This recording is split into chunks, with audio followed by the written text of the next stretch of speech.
जैनम जयतु शासन ओंकार बिंदु संयुक्तम नित्यम ध्यायन्ति योगिन कामदम मोक्षदम चैव ओंकाराय नमो नमः नमः समय साराय स्वानुभूत्या चकास्ते चित स्वभावाय भावाय सर्वभावांतरछिदे अज्ञानतिमिरांधानां ज्ञानाजन शलाकया चक्षुरुन्मीलितं येन तस्मै श्री गुरुवे नमः आत्मा ज्ञानम स्वयं ज्ञानम ज्ञानादन्यत् करोति किम पर भावस्य कर्तात्मा मोहयम व्यवहारिण मंगलमय मंगलकरण वीत राग विज्ञान नमुताई जाते भय हरिहंतादि महान ओम नमः सिद्धेभ्य नमः सिद्धेभ्य नमः सिद्धेभ्य।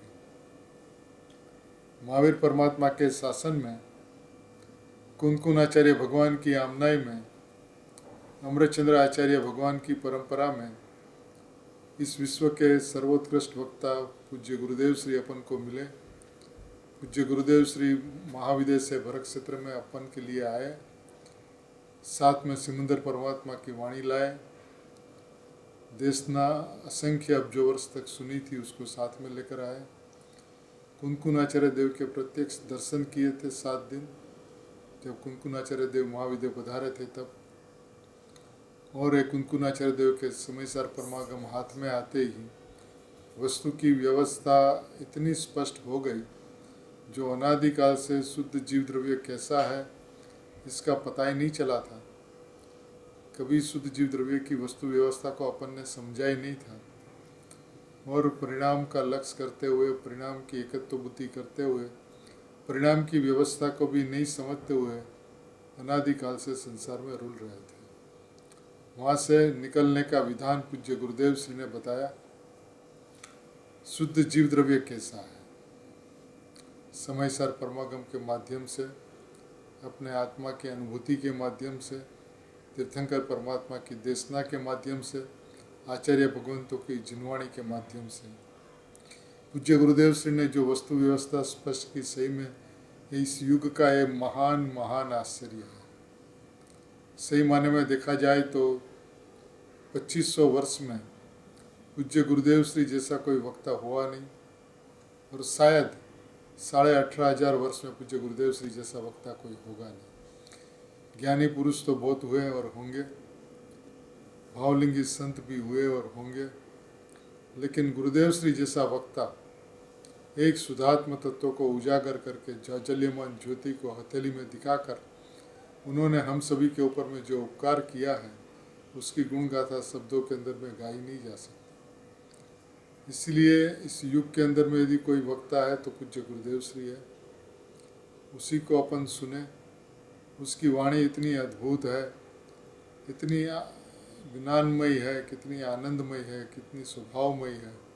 ये तो जब गुरुदेव श्री की वाणी सुनते हैं तो ऐसा लगता है रंग रंग में से, रोम रोम में से रोमांच होता है।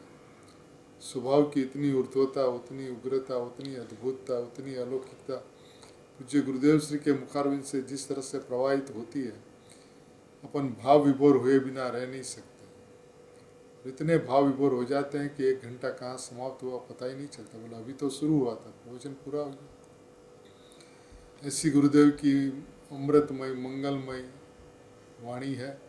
इस मंगलवाणी का यदि हृदय समझा जाए तो उस वाणी का हृदय भगवान आत्मा है। उस वाणी का हृदय समझा जाए तो शुद्ध जीव द्रव्य है। इस वाणी का हृदय समझा जाए तो परमात्मा तत्व है। और ये परमात्मा तत्व दूसरे द्रव्यों से भिन्न, अपनी पर्यायों से भिन्न, अपने में संपूर्ण परिपूर्ण है। इस शुद्ध जीव द्रव्य का परिचय अनादिकाल से नहीं हुआ। तो गुरुदेव श्री शुद्ध जीव द्रव्य का परिचय करवाते हैं कि कैसा है शुद्ध जीव द्रव्य। तो पहली बात ये कहते हैं कि विद्यमान है। सबसे पहली बात है कि विद्यमान है, प्रकट है, ज्ञान पुंज है, ज्ञान का सागर है, ज्ञान का समुद्र है, ज्ञान से लबालब भरा हुआ है। इसकी विद्यमानता है। सबसे अद्भुत बात तो है कि इसकी विद्यमानता है, प्रकट है, बिल्कुल यह है, यह है, यह है, यह है, ऐसा है। प्रभु कितनी अद्भुत बात है, कितनी अलौकिक बात है। अपन एक बार इस स्वभाव को समझे तो दृष्टि सीधी स्वभाव के ऊपर जाती है, और स्वभाव को समझकर इसका विश्वास आना चाहिए। बस जो कमी रह गई वो स्वभाव की बात तो हमने सुनी, लेकिन विश्वास नहीं किया। विश्वास नहीं किया माने कि मैं परमात्मा हूँ ऐसा तो माना, लेकिन पामरता को टालने के लिए परमात्मा को देखने का प्रयत्न किया। मैंने पर्याय के ऊपर लक्ष्य रखा, दृष्टि पर्याय के ऊपर रखी और आत्मा की प्राप्ति का प्रयत्न किया। तो ये आत्मा कभी प्राप्त न हुआ, न इस विधि से हो सकता है। इसका विधान क्या है? तो विधान बहुत सरल है। क्या विधान है प्रभु? कि जैसा है वैसा है। अब जैसा है वैसा उसकी दृष्टि कर प्रभु। ये ज्ञान पुंज है, अनंत गुणों का भंडार है, अनंत गुणों का पिंड है प्रभु। इस भगवान आत्मा को वहाँ से देख, जैसा है, जहाँ से है, जिस तरह से है उस तरह से उसको देखना था। तो ये प्रकट है, बिल्कुल बिल्कुल प्रकट, एकदम विद्यमान, एकदम हाजरा हजूर, ज्वाजल्यमान ज्योति, प्रकाशमान ज्योति, जागती ज्योत प्रभु है। ये सुनते ही मन बस लगता है कि और इसके आगे क्या बोले, क्या कहे, कोई चर्चा ही नहीं है उसके आगे। क्योंकि शुद्धात्मा की बात इतनी अद्भुत है, इतनी अद्भुतपूर्व है कि इसके अंदर में एक बात यदि सीधी समझ में आ जाए तो और कुछ बात की आवश्यकता ही नहीं है। वे जब बात समझ में नहीं आती है, शुद्ध द्रव्य के ऊपर दृष्टि नहीं जाती है, तो फिर परिणाम की चर्चा भी बता देते हैं कि प्रभु पर्याय का स्वभाव क्या है। 193 नंबर का कलश, सर्व विशुद्ध ज्ञान अधिकार, समय सार कलश टीका, राजमल जी पांडे इनके उद्घाटक, इनके कर्ता, अमृतचंद्र आचार्य भगवान के कलश।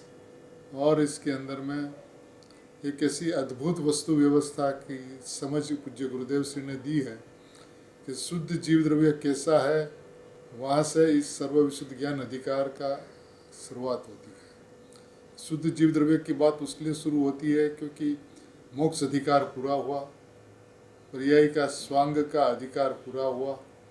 तो ये आश्रव बंध और पुण्य पाप का अभाव होकर समर निजरा मोक्ष का जो जन्म होता है वो कैसे होता है? तो कि शुद्ध जीव द्रव्य के लक्ष्य से होता है। ये शुद्ध जीव द्रव्य कैसा है? तो उसके लिए आचार्य भगवान ने सर्व विशुद्ध ज्ञान अधिकार की रचना की, उसके अंदर में शुद्ध जीव द्रव्य की चर्चा की। उन्हें शुद्ध जीव द्रव्य का अधिकार कहो, शुद्धात्मा का अधिकार कहो, भगवान आत्मा का अधिकार कहो, कि सर्व विशुद्ध ज्ञान अधिकार कहो, ये बात एक ही है। तो अपन सबसे पहले सर्व विशुद्ध ज्ञान अधिकार के अंदर में शुद्ध जीव द्रव्य कैसा है, इस बात को यदि समझे तो ये परिपूर्ण है। सबसे पहली बात तो ये विद्यमान है, प्रकट है, परिपूर्ण है, ध्रुव है, नित्य है, सत है, अनादि अनंत है, अविनश्वर है, त्रिकाल है, ऐसी वस्तु है। इस वस्तु को जाने, इस वस्तु को माने, इस वस्तु को समझे तो बस मार्ग की शुरुआत भी यहीं से है और मार्ग की पूर्णता भी यहीं से है। अपन को चलना है स्वभाव की ओर से, और स्वभाव की ओर से चलने का मतलब ये होता है कि भगवान आत्मा है और किसी भी परिणामों में नहीं आता, एकेंद्रिय से पंचेंद्रिय पने में नहीं आता, 1 से 14 गुणस्थान के अंदर में नहीं आता। तो क्या होता है उसके अंदर में? क्योंकि वो एक रूप रहता है। एक रूप रहने वाला भगवान आत्मा अनादि अनंत चिद घन आनंद कंद वस्तु है। देखिए कितने मंगल समाचार हैं। अपन को लगता है अपने को बहुत पुरुषार्थ करना, बहुत प्रयत्न करना, क्योंकि हम अनंत काल से संसार में है। प्रभु तू अनंत काल से संसार में है ही नहीं, संसार एक समय का होता है, क्योंकि पर्याय एक समय की होती है। तो जब एक समय की भूल है उसको टालने के अंदर में क्या, तो कि एक तरफ एक समय की भूल है तो दूसरी तरफ त्रिकाल परमात्मा है। एक तरफ एक समय की भूल और दूसरी तरफ त्रिकाल परमात्मा। अब त्रिकाल परमात्मा का लक्ष्य करें तो वस्तु प्रकट, वस्तु हाजर, वस्तु ज्वाजल्यमान, वस्तु विद्यमान, वस्तु त्रिकाल शुद्ध। इसके अंदर में ये निरपेक्ष तत्व की अद्भुतता यदि समझे, क्योंकि ये वस्तु जो शुद्ध है अपने स्वभाव से शुद्ध है और स्वभाव हमेशा निरपेक्ष होता है। यदि मैं अपने स्वभाव को देखूं तो परमात्मा जो मेरा स्वभाव है वो निरपेक्ष परमात्मा स्वभाव है। इसको परिणाम के अंदर में शुभ भाव, परिणाम के अंदर में अशुभ भाव, परिणाम के अंदर में अशुद्ध भाव के परिणाम के अंदर में शुद्ध भाव, इसकी कोई अपेक्षा नहीं। मैंने अशुभ, शुभ और शुद्ध भाव ये तीनों की अपेक्षा भगवान आत्मा को नहीं, वो अपने से परिपूर्ण शुद्ध है। ये वस्तु स्वयं स्वभाव से त्रिकाल परिपूर्ण वस्तु, विद्यमान वस्तु, हाजराजुर वस्तु, प्रकट वस्तु, ज्वाजल्यमान वस्तु, जीव जागती ज्योत वस्तु, त्रिकाल त्रिकाल है। ये त्रिकाल की महिमा त्रिकाल से है। आज पूज्य गुरुदेव श्री ने भी त्रिकाल की बहुत गुण गाथा गाई और चेतन भाई ने भी उसका अद्भुत विश्लेषण किया। अपन वस्तु के स्वभाव को यदि देखें तो स्वभाव अत्यंत सरल है, अत्यंत सरल है, क्योंकि वो प्रकट है। मैंने अनादिकाल के हमारे अनंत विपरीत प्रयत्न के बावजूद भी उसके अंदर में कण मात्र भी कम नहीं हुआ कुछ भी। मैंने अनंत काल निगोद में रहने के पश्चात भी हमारे के अंदर में कोई कमी नहीं आई। तो ऐसी अद्भुत वस्तु, ऐसी परिपूर्ण वस्तु, ऐसी त्रिकाल वस्तु, ऐसी शुद्ध वस्तु अपने से है। इसको किसी की सापेक्षता नहीं है, किसी की अपेक्षा नहीं है। वो स्वयं सिद्ध, स्वयं सिद्ध, स्वयं भू, स्वयं परमात्मा, परिपूर्ण परमात्मा अपने में, अपने से, अपने कारण से, अपने स्वभाव से, अपने आधार से है। इसको किसी का आधार नहीं है, इसका कोई कारण नहीं है, इसका कोई कर्ता नहीं है, इसका कोई कर्म नहीं है। क्योंकि कर्ता, कर्म, करण, संप्रदान, अपादान और अधिकरण पर्याय का पर्याय में होता है। द्रव्य तो संपूर्ण अपरिणामी, निष्क्रिय, ध्रुव, कुटस्थ, इसके अंदर में षटकारक की शक्तियाँ है, अपरिणामी शक्तियाँ, लेकिन इसका परिणमन पर्याय में पर्याय से होता है।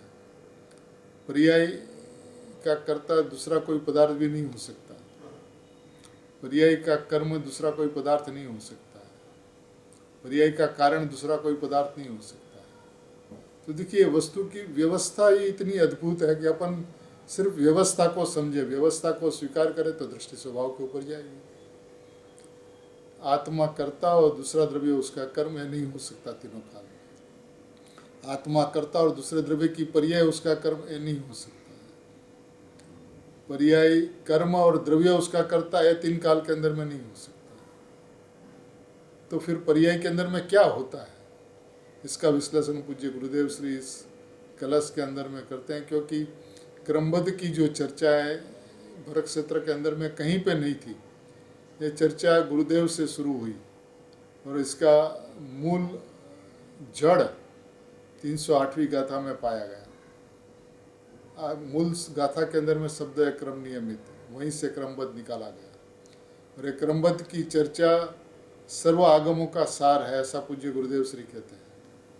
और ये बात चली गुरुदेव से, और यदि ये क्रमबद्ध की व्यवस्था भी समझ में आ जाए तो पर्याय के ऊपर से दृष्टि हटकर द्रव्य के ऊपर दृष्टि चली जाए।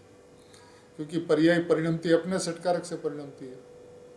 पर्याय को जिस रूप भी परिणमती हो उस समय का सत्य है, क्षणिक सत्य है। पर्याय क्षणिक उपादान है, द्रव्य त्रिकाल उपादान है। इसके अंदर में कहा ऊपर में उत्पाद, उत्पाद से शब्द है ना, उत्पाद उत्पाद से होता है। उत्पाद का कारण दूसरा पदार्थ नहीं हो सकता, उत्पाद का कारण अपना पदार्थ नहीं हो सकता, उत्पाद का कारण अगले पर्याय की व्यय कारण नहीं हो सकती। उत्पाद उत्पाद से देखिए स्वाधीनता कितनी अद्भुत है, कितनी अलौकिक है कि यदि ये बात एक बार यदि समझ में आ जाए तो पर्याय ऊपर से दृष्टि हट जाए। वर्तमान पर्याय का जो उत्पाद हुआ उत्पाद उत्पाद से अपने से है, उसको किसी का आधार नहीं है। पर्याय सत होने के कारण निराधार है। ये व्यवहार से पर तरफ झुकी हुई थी तो स्वभाव तरफ झुकी तो उसने स्वभाव का आश्रय लिया, स्वभाव का आलम्बन लिया, ऐसा कहने में आता है, व्यवहार नहीं का वचन है। वास्तविकतया पर्याय के अंदर में अशुद्धता यदि परिणमित हो रही वर्तमान के अंदर में तो इस समय का सत्य है, और परिणाम के अंदर में वितरागता परिणमन हो रहा है तो वो भी इस समय का सत्य है। राग रूप परिणमन हुआ उसका कारण पर पदार्थ नहीं, और वितराग रूप परिणमन हुआ उसका कारण स्व पदार्थ नहीं। राग रूप परिणमन अपनी योग्यता से परिणमित हुई और वितराग रूप परिणमन भी परिणाम अपनी योग्यता से परिणमन हुई। यदि परिणाम की व्यवस्था को यदि एक बार समझ में आ जाए तो पर के कर्ता भोक्तापने से रहित ऐसी वस्तु व्यवस्था, एक पर्याय दूसरे पर्याय का कर्ता भोक्तापने से रहित ऐसी वस्तु व्यवस्था। माने देखिए, वर्तमान एक समय की पर्याय जो है वो क्षणिक सत्य है, और क्षणिक सत्य का अर्थ ये होता है कि उसको किसी का आधार नहीं है, किसी का अवलंबन नहीं, किसी का आश्रय नहीं है। यदि द्रव्य के आश्रय से अनुभूति होती होती तो द्रव्य तो त्रिकाल है, अनादिकाल से है, अनादिकाल से है, फिर आत्मा की अनुभूति क्यों नहीं हुई? यदि अनुभूति का कारण द्रव्य को माना जाएगा तो त्रिकाल कर्ता का दोष आएगा, जबकि भगवान आत्मा त्रिकाल अकर्ता है। अब त्रिकाल अकर्ता होने के बावजूद भी उसको कर्ता मानना ये मिथ्यात्व है। वस्तु की जैसी व्यवस्था है वैसा नहीं मानना, भ्रांति रूप मानना, विपरीत मानना, वही मिथ्यात्व, वही संसार है। मिथ्यात्व क्या है? मैं परिपूर्ण परमात्मा हूँ ऐसा नहीं मानना, और मैं रागी हूँ ऐसा मानना, ये मिथ्यात्व है।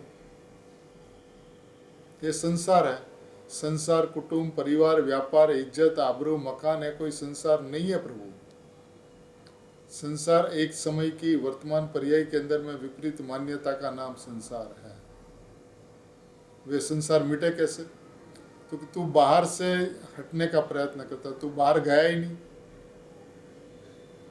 परिणाम की स्वतंत्रता, परिणाम का सत्य, परिणाम का अहेतुकपना जहाँ समझ में आया कि परिणाम क्रमबद्ध होती है, परिणाम क्रमशर होती है, जिस समय जो पर्याय होने वाली होती है। पूज्य गुरुदेव श्री वही कहते हैं, प्रत्येक द्रव्य की पर्याय क्रमशर जिस समय जो होने वाली है वही होती है।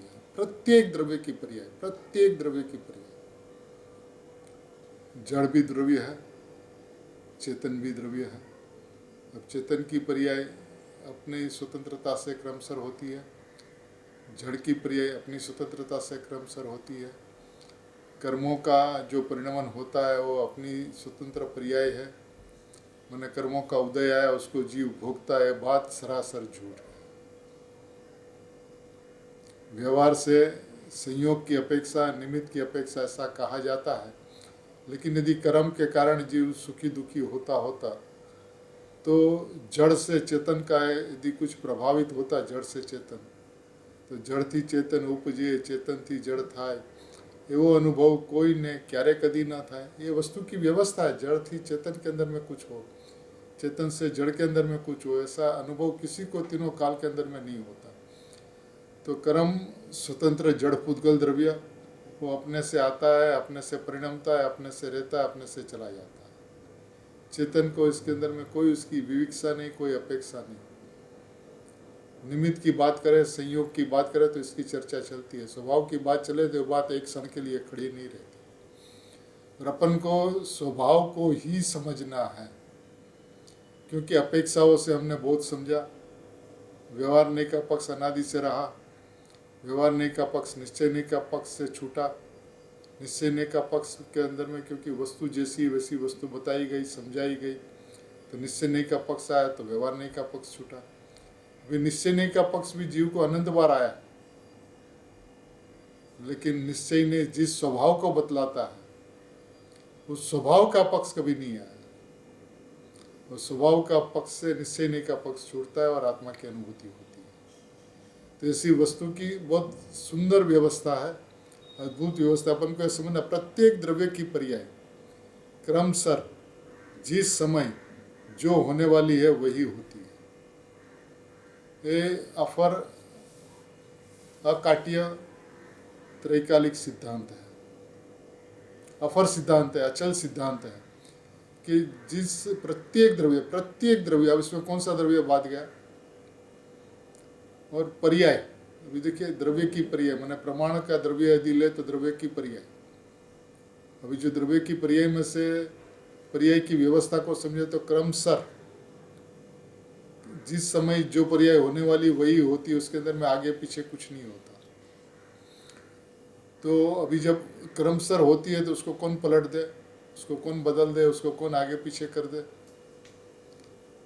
गुरुदेव श्री दृष्टांत देते थे कि इंद्र, नरेंद्र, जिनेंद्र वे उस पर्याय को आगे पीछे नहीं कर सकता है, क्योंकि वो क्रमबद्ध है। सर्वज्ञ का ज्ञान में जो आया वही परिणाम परिणमते, उसी तरह से परिणमते, आगे पीछे कुछ नहीं होता।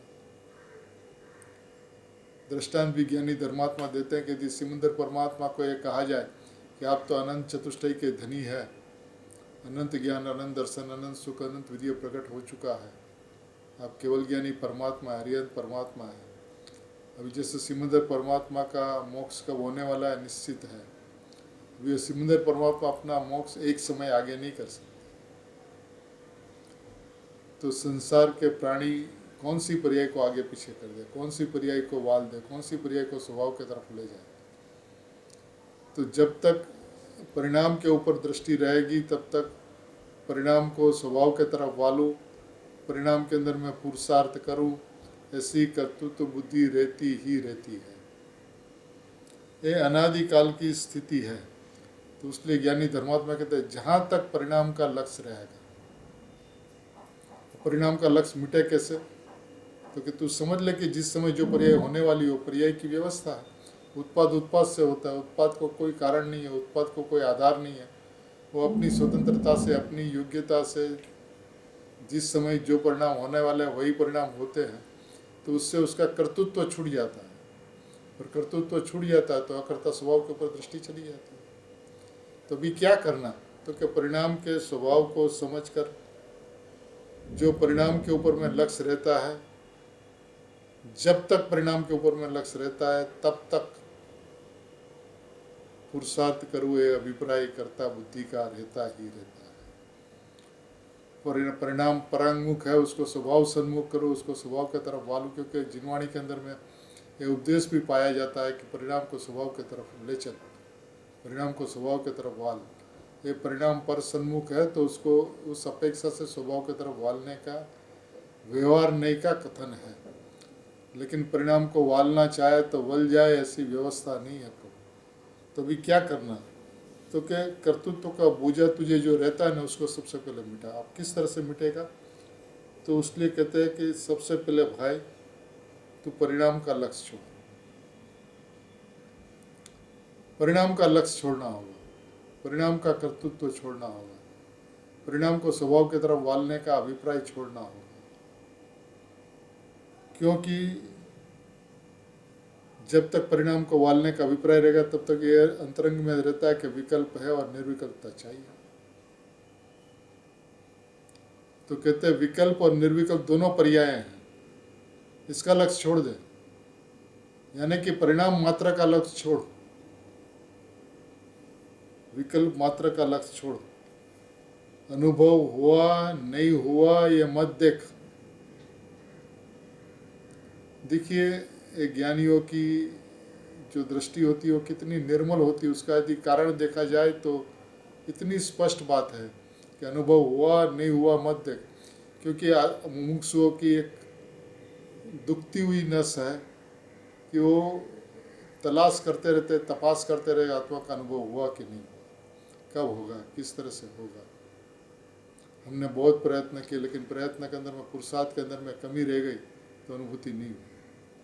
तो उसकी दृष्टि कहाँ पर है, ये बात परमात्मा का करता है लेकिन लक्ष्य परिणाम के ऊपर में।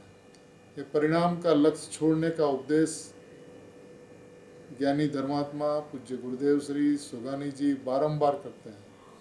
विकल्प निर्विकल्प ये मत देख, क्योंकि विकल्प भी पर्याय है और निर्विकल्प भी पर्याय है। यदि विकल्प की पर्याय सत है तो निर्विकल्प की पर्याय भी सत है। अनुभव हुआ नहीं हुआ ये मत देख, पर्याय मात्रा का लक्ष्य छोड़। क्योंकि देखिए मुमुक्षु जीवन के अंदर में तत्व विचार, तत्व चिंतन तो चलता ही है, लेकिन जब तक परिणाम का लक्ष्य रहता है, परिणाम का जोर रहता है, तब तक त्रिकाली सामान्य ध्रुव तत्व के ऊपर वजन नहीं आता। और त्रिकाली ध्रुव तत्व के सामान्य तत्व के ऊपर जब वजन नहीं आता तब तक मैं परमात्मा हूँ इसका जोर नहीं आता। तो इसका प्रयत्न तो चलता है बहुत काल तक, लेकिन लक्ष्य परिणाम का होने से अशुद्धता टालनी और शुद्धता प्रकट करनी, आश्रव बंध को टालना और समर निजरा को प्रकट करना, ये दृष्टि पर्याय दृष्टि कहलाती प्रभु। तो इसके अंदर में तूने पर्याय जब जो होनी होगी इस बात को तूने माना नहीं। मैंने क्रमबद्ध की तू चर्चा तो करता, लेकिन पर्याय क्रमशर होती इस बात का तूने स्वीकार नहीं किया। और पर्याय क्रमशर होती इस बात का यदि स्वीकार नहीं करे तो पर्याय का कर्तृत्व रहेगा। फिर उसके अंदर में क्या होगा, पर्याय का अकर्ता स्वभावी परमात्मा मैं हूँ ऐसा बोल के फिर वो परिणाम के अंदर में आत्मा को जानने का प्रयत्न करेगा। अब जो परिणाम के अंदर में ज्ञायक जानने में आता है उसको जानने का प्रयत्न करेगा तो उसका मतलब जानने में नहीं आता है। मैंने आचार्य देव की कोई बात इसको सम्मत नहीं होती इसके अभिप्राय के कारण। और यदि अभिप्राय इसका स्पष्ट हो कि मेरे में राग नहीं होता, ज्ञान होता, ज्ञान में ज्ञायक ही जानने में आता है, ऐसी एकांत व्यवस्था, ज्ञान स्वभाव से ही अभेदग्राह्य होने से ज्ञायक ही जानने में आता है, ज्ञान स्वभाव से अभेदग्राह्य होने से ज्ञायक ही जानने में आता है, ऐसी वस्तु व्यवस्था को जानकर समझकर मैं ज्ञायक हूँ ऐसी दृष्टि करना, जानने का प्रयत्न ये ज्ञाता बुद्धि है। कल चेतन भाई ने सुगानी जी की बात कही थी, मैं अंधा हूँ, ये जानने की क्रिया मेरे में नहीं होती प्रभु, मैं तो जाननहार हूँ, मैं तो ज्ञायक परमात्मा हूँ, मैं तो अपरिणामी परमात्मा हूँ, मैं निष्क्रिय शुद्ध परम पारणामिक भाव हूँ। तो इस बात को समझना होगा अच्छी तरह से, भली भांति समझे बिना तेरा प्रयत्न परिणाम को ही ठीक करने में रहा रहेगा। अब देखिए, यदि स्वभाव की ऊर्ध्वता ही नहीं होगी, स्वभाव का जोर ही उत्पन्न नहीं होगा, तो स्वभाव के ऊपर दृष्टि कैसे जाएगी। इसलिए सुगानी जी कहते हैं, मिथ्या तो हो या सम्यक तो देखो ही मत।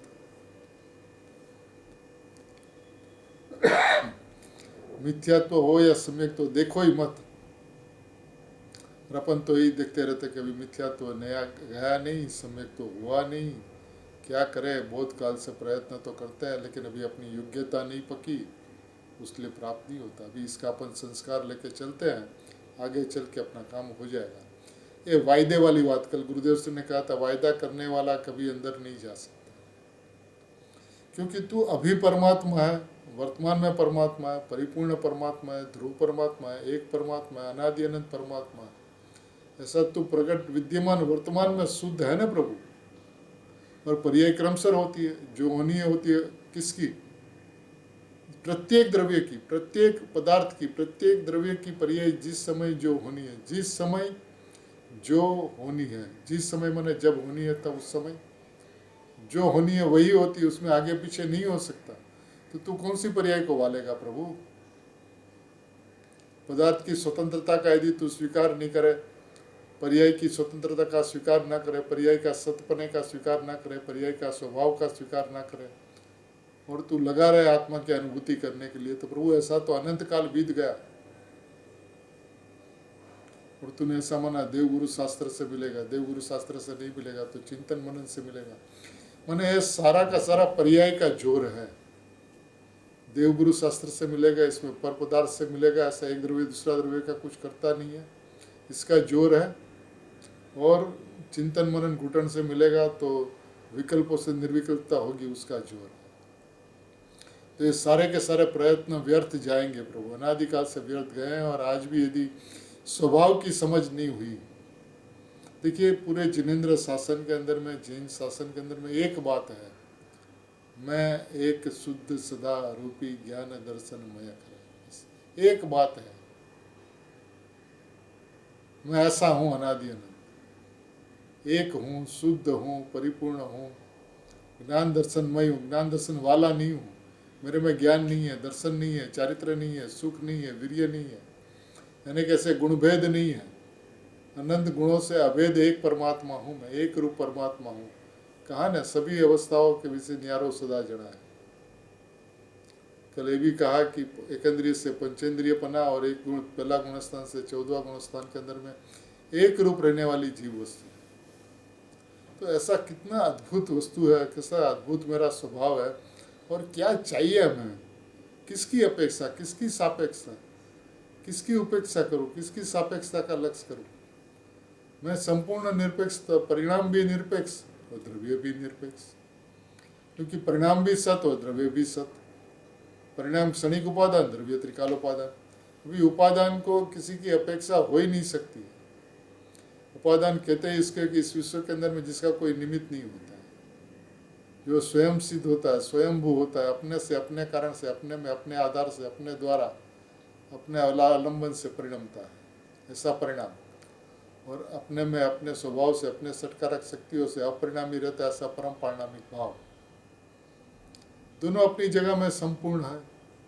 परिणाम एक समय के लिए सत्य है तो एक समय के लिए वो चक्रवर्ती है, वो पूर्ण है, एक समय की वो पूर्ण योग्यता रूप परिणमता है।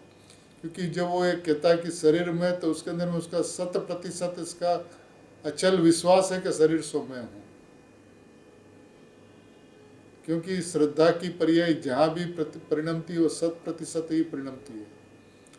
मैं शरीर हूँ और इस अपेक्षा से शरीर नहीं हूँ, इस तरह से नहीं परिणमती।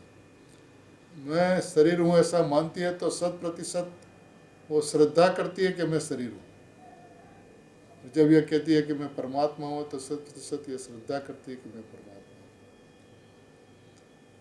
फिर यहाँ पे किंतु परंतु को कोई जगह नहीं है, कथनचित को कोई जगह नहीं है, जो भी बात है सर्वथा है। अब देखिए, परिणाम यदि प्रत्येक द्रव्य की पर्याय क्रमशः जिस समय जो होने वाली वही होती है, तो उसमें पर का कर्ता कर्मोपना आता नहीं,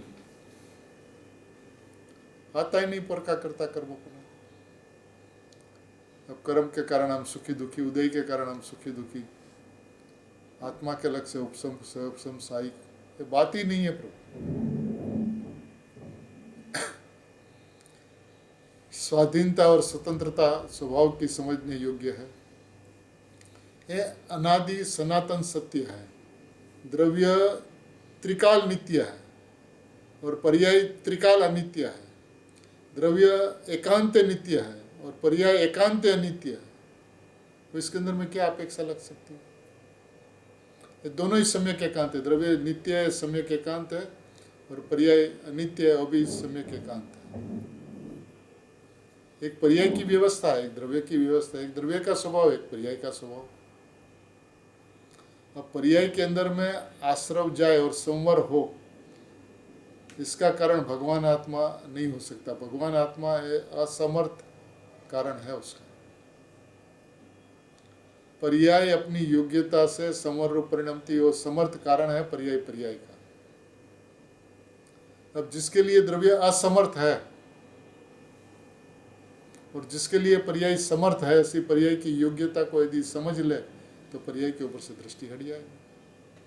प्रत्येक द्रव्य की पर्याय, देखिए प्रत्येक द्रव्य की पर्याय। अभी इसमें कौन सा द्रव्य विश्व के अंदर में बाकी रही है? मैंने अपनी पर्याय भी जो रूप जिस समय जिस प्रकार से होनी उस समय उसी प्रकार से होगी।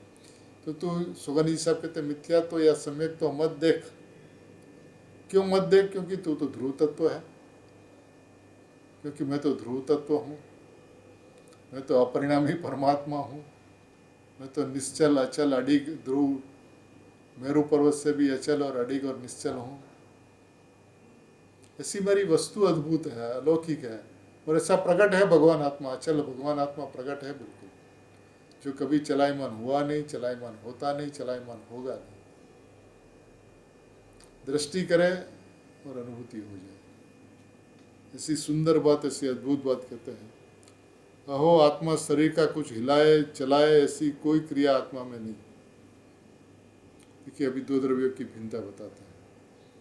आत्मा शरीर का कुछ हिलाए चलाए या नहीं हिलाए नहीं चलाए, वो आत्मा के द्वारा नहीं हो सकता। शरीर के अंदर में कोई रोग हो, कोई बीमारी हो, कुछ भी तकलीफ हो, तो आत्मा के कारण नहीं होता। देखिए, परमार्थ से तो गुरुदेव से और आगे ले चलते, परमार्थ से तो भगवान आत्मा राग के बंधन और मोक्ष के कर्तापने से भी रहित है। हाँ हाँ, कैसा है अपना शुद्ध जीव द्रव्य, कैसा है अपना भगवान आत्मा। परमार्थ से वास्तविकता देखा जाए, स्वभाव से देखा जाए, निश्चय से देखा जाए, शुद्धने से देखा जाए, भूतार्थ से देखा जाए, परमार्थ से देखा जाए, मतलब कि स्वभाव से देखा जाए, तो अपना भगवान आत्मा राग का बंधन उसका कर्ता नहीं है। राग का कर्ता नहीं, राग का बंधन जो होता है उसका कर्ता नहीं, और मोक्ष का कर्तापना उससे भी भगवान आत्मा रहित है। मोक्ष भगवान आत्मा का कर्ता भगवान आत्मा नहीं, मोक्ष का कर्ता भगवान आत्मा नहीं है।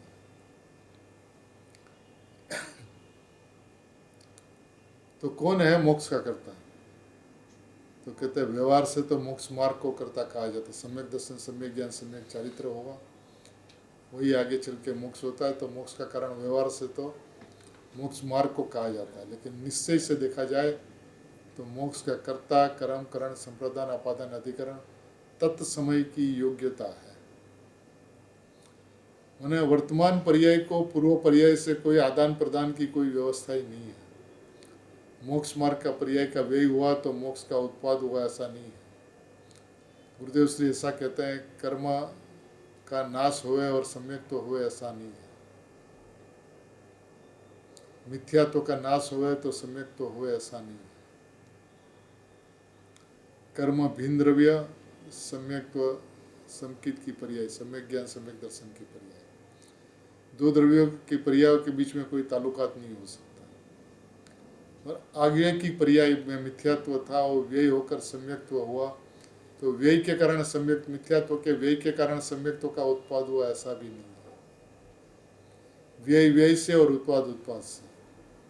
देखिए, जैन दर्शन की स्वतंत्रता का जयनाद जिस तरह से गुरुदेव ने किया है, इस युग के एक अपूर्व देन है पूज्य गुरुदेव श्री की। व्यय व्यय से, उत्पाद उत्पाद से, ध्रुव ध्रुव से। उत्पाद को व्यय की अपेक्षा नहीं, व्यय को उत्पाद की अपेक्षा नहीं, उत्पाद व्यय को ध्रुव की अपेक्षा नहीं, ध्रुव को उत्पाद व्यय की अपेक्षा नहीं। उत्पाद उत्पाद से, व्यय व्यय से, ध्रुव ध्रुव से। ये सत व्यवस्था, स्वाधीन व्यवस्था, स्वतंत्र व्यवस्था, निराधार व्यवस्था, निरालंबन व्यवस्था, निराश्रय व्यवस्था, अब इसका कौन कारण हो सकता है इसका? और अपन इस पर्याय को ठीक करना चाहते हैं, इस पर्याय के अंदर में मिथ्यात्व को टालना चाहते हैं, सम्यक्त्व को प्रकट करना चाहते हैं, विकल्प को मिटाना चाहते हैं, निर्विकल्पता प्रकट करना चाहते हैं, आश्रव बंध का अभाव करना चाहते हैं, संवर निजरा प्रकट करना चाहते हैं। हम वस्तु व्यवस्था से कितना दूर चल रहे हैं और फिर अपेक्षा रखते हैं अनुभूति की, मोक्ष मार्ग का जन्म। प्रभु, ये विधान नहीं है वस्तु की विधि का। आपको वस्तु को वस्तु के स्वभाव से देखना होगा, और वस्तु को वस्तु का स्वभाव से देखे तो बात तो यह है कि मैं तो ध्रुव तत्व हूँ, मैं ध्रुव तत्व हूँ, ऐसा जहाँ देखा मिथ्यात्व तो निश्चय से नियम से चला जाएगा और सम्यक तो निश्चय से नियम से प्रकट हो जाएगा। मिटा नहीं जाएगा तो नहीं मिटेगा। मिथ्यात्व और सम्यक्त्व को देखने जाएगा कि मिथ्यात्व कितना कम हुआ, कम नहीं होगा। जब तक द्रव्य की दृष्टि नहीं होगी, द्रव्य का लक्ष्य नहीं होगा, मैं ध्रुव तत्व हूँ ऐसा विधान जब तक समझ में नहीं आएगा, ये विधि जब तक समझ में नहीं आएगी, तब तक वो कितना ही प्रयत्न कर ले विकल्पों के माध्यम से, कुछ आनी जानी नहीं है। वो उनका ढेर, मिथ्यात्व का पाप, बस इतना ही होगा। इसलिए सुगानी जी ने 700 नंबर के बोल में ऐसा कहा, सभी जीव अनादि से पाप ही पाप करते आए हैं। मैंने जैन दर्शन भी मिला, गुरुदेव श्री ने भी कहा कल दृष्टि के निदान में परसों दिन, कि अनादिकाल से ज्ञान पर्याय का ही लक्ष्य है। मैंने हमारी दृष्टि यहाँ पे रही कि मिथ्यात्व कैसे मिटे और सम्यक्त्व कैसे हो, विकल्प कैसे मिटे और निर्विकल्पता कैसे हो, अशुद्धता कैसे मिटे और शुद्धता कैसे हो। मैंने हमारी दृष्टि पर्याय के ऊपर में, और जबकि हम परिणाम मात्र से रहित, एक तरफ से अपन छठी गाथा के समय सार की पहली गाथा के अंदर में इस बात की नींव डालते हैं कि ज्ञायक तो ज्ञायक है, ज्ञायक तो ज्ञायक है, ज्ञायक तो प्रमथ प्रमथ से रहित है। प्रमथ प्रमथ से रहित है, ऐसी भी सापेक्षता भगवान आत्मा को नहीं है तो रहित प्रमथ प्रमथ से, लेकिन प्रमथ प्रमथ से रहित ऐसा भगवान आत्मा नहीं है। अपने से परिपूर्ण है, अपने से संपूर्ण है, अनंत गुणों का पिंड है, एक है, अनादि अनंत एक रूप है, आनंद घन चैतन्य कंद चिदानंद नाथ, पूर्णानंद का नाथ पिंड प्रभु है अनंत गुणों का। ऐसी वस्तु है और इस वस्तु को देखे और वस्तु समझ में नहीं आवा, ऐसा हो नहीं सकता प्रभु। और मैं ध्रुव तत्व हूँ ऐसा देखा, तो इसके अंदर में पूर्णता का लक्ष्य है। जब पूर्णता का लक्ष्य है तो पूर्णता का बीज उसके अंदर में पड़ा हुआ है। इसके अंदर में समझ है बिल्कुल वस्तु की, और वस्तु की समझ है और दृष्टि वस्तु के ऊपर न जाए, ऐसा हो नहीं सकता। वस्तु का विश्वास हो और दृष्टि स्वभाव के ऊपर न जाए, ऐसा हो नहीं सकता। निर्णय की भी ऐसी कीमत है, यदि सही निर्णय हो, मैं ध्रुव तत्व हूँ, ऐसा निर्णय यदि सही हो, परिणाम के ऊपर का लक्ष्य नहीं हो, परिणाम की जिस समय जो परिणाम होने की है वही परिणाम होते हैं ऐसी समझ हो, तो परिणाम के अंदर में बंध हो या मोक्ष, उसका कर्ता मैं नहीं हूँ, क्योंकि मैं तो स्वभाव से अकर्ता भोगता हूँ। आज गुरुदेव श्री ने भी सुबह परिणाम प्रवचन के अंदर में लिया कि परिणाम से शून्य, बंध मोक्ष के परिणाम से शून्य। तो वस्तु की व्यवस्था ही इतनी अद्भुत है। अब कैसे बंध मोक्ष का कर्ता भगवान बने? आत्मा के अंदर में कर्तापने का गुण ही नहीं है, अकर्ता है स्वभाव से, अभोक्ता है स्वभाव से, परिपूर्ण है स्वभाव से, पूर्णानंद का नाथ है स्वभाव से, चैतन्य ज्ञान घन पिंड है स्वभाव से। अपन अपने स्वभाव को स्वभाव से देखे और स्वभाव समझ में नहीं आया, ऐसा 3 काल में हो नहीं सकता। भगवान आत्मा राग का बंधन और मोक्ष के कर्तापने से भी रहित है। मोक्ष का कर्तापना से भगवान आत्मा रहित है। भगवान आत्मा के कारण मोक्ष नहीं होता, राग तो नहीं होता, बंध तो नहीं होता, क्योंकि आत्मा के अंदर में ऐसा कोई गुण ही नहीं है जिसके कारण से राग हो। राग तो पुद्गल का परिणाम है, जड़ अचेतन का परिणाम। पूरे समयसार परमागम के अंदर में गाथा गाथा के अंदर में इस बात को सिद्ध किया कि राग पुद्गल का परिणाम है, सुख दुख आदि पुद्गल के परिणाम है। आत्मा तो अकर्ता है, कर्ता प्रतिभासित होता है, जबकि है अकर्ता। तो ये दृष्टि की विपरीतता है जो वस्तु को समझने नहीं देती, वस्तु को समझ नहीं पाती, और परिणाम को ठीक ठाक करने का अभिप्राय करते हुए, परिणाम के अंदर में संकित प्रकट करने का अभिप्राय रखते हुए, परिणाम का लक्ष्य एक क्षण भी नहीं छूटता हुआ द्रव्य का लक्ष्य हो तो कैसे? कहना परिपूर्ण और मानना अपूर्ण। पर्याय के ऊपर लक्ष्य क्यों जाता है? क्योंकि अपन द्रव्य को परिपूर्ण कहते हैं लेकिन मानते हैं अपूर्ण, इसलिए परिणाम का लक्ष्य आता है। यदि समुद्र परमात्मा परिपूर्ण है तो दूसरे कौन से परमात्मा का लक्ष्य करते हैं? तो मैं यदि स्वभाव से परिपूर्ण हूँ तो मैं और कौन से परमात्मा का लक्ष्य करूँ, कौन से पर्याय का लक्ष्य करूँ, कौन सा परमात्मा पना प्रकट हो उसकी अपेक्षा रखूँ, उसकी विविक्षा रखूँ, उसका लक्ष्य करूँ। तो अपन बात द्रव्य की करते हैं, दृष्टि पर्याय की रखते हैं। और गुरुदेव श्री ने प्रथम से बात की, द्रव्य दृष्टि ते सम्यक दृष्टि, पर्याय दृष्टि ते मिथ्या दृष्टि। अभी अपन को आगे चलना होगा, वस्तु को समझना होगा, राग का बंधन और मोक्ष का कर्तापने से भी रहित है।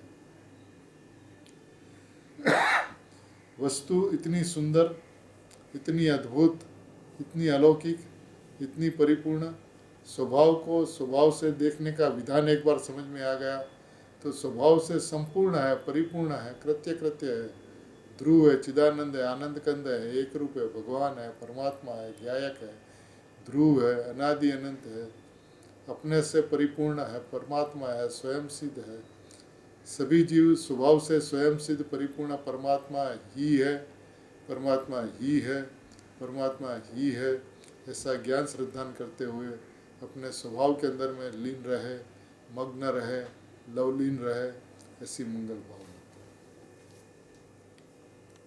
अहो।